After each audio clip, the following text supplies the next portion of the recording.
going to show rotisserie setup. It's really easy. We're just going to slide the tines onto your spit rod, and we want to have this tine not all the way close to the end of the rod, because as we're doing Cornish game hens, but if you were doing turkey or anything with the legs hanging, you don't want it too close to the side because it could wrap around the rack in the oven.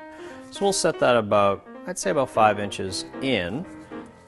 Make this as tight as you can with your fingers so that it won't loosen up in cooking.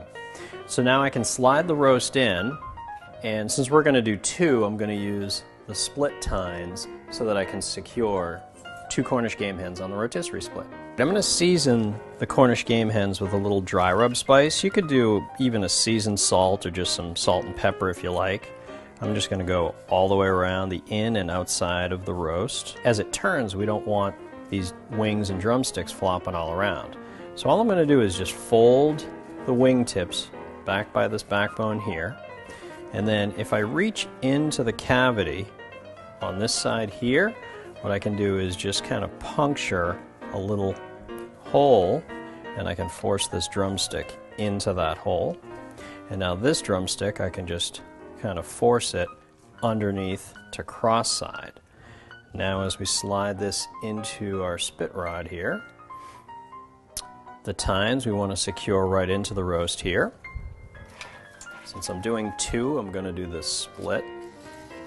So now this one I'm going to secure so it captures actually both the backbone and the drumsticks.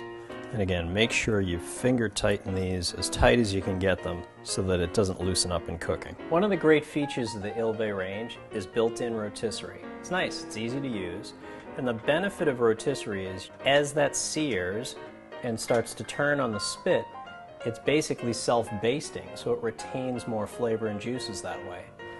So you slide the bake pan in on the bottom groove, and you want to set this frame as close to the rotisserie inlet on the right-hand side.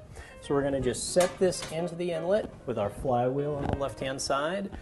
We can set on the dial rotisserie, which is going to access your top broiler. Turning that roast, it's searing it and self-basting.